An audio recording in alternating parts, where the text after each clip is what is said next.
Good news. For today, our good news is from Luke chapter 19, verses 3 and 4. Tried to get a look at Jesus, but he was too short to see over the crowds. So he ran ahead and climbed into a sycamore tree beside the road to watch from there. Praise be to God.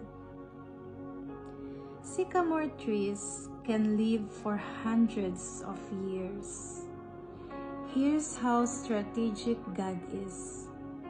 Long before Zacchaeus was born, God said, I have to plant a tree here because in a few hundred years, a crooked tax collector who needs my mercy will come here.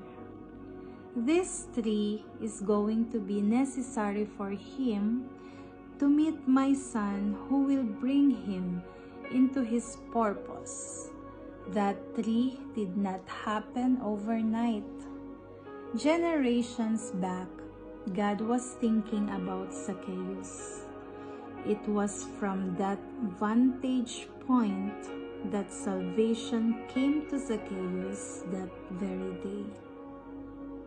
There are blessings you are going to come into that God has been working on for generations.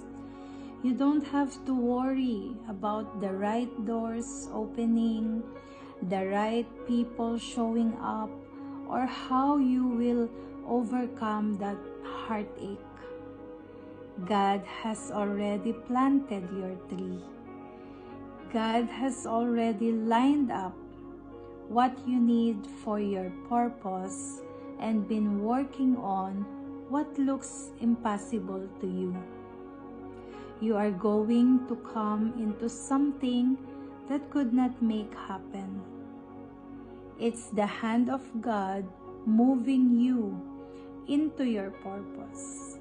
Rest in faith, knowing that God has it all lined up.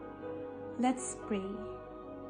Father, thank you for the trees you have planted for me long ago and the blessings you have already lined up. Thank you for the people, the favor, the promotion you have ordained to come across my path. I believe that you are directing my steps and orchestrating everything around me. In Jesus' name, amen. Have a blessed Wednesday, everyone. Till next good news.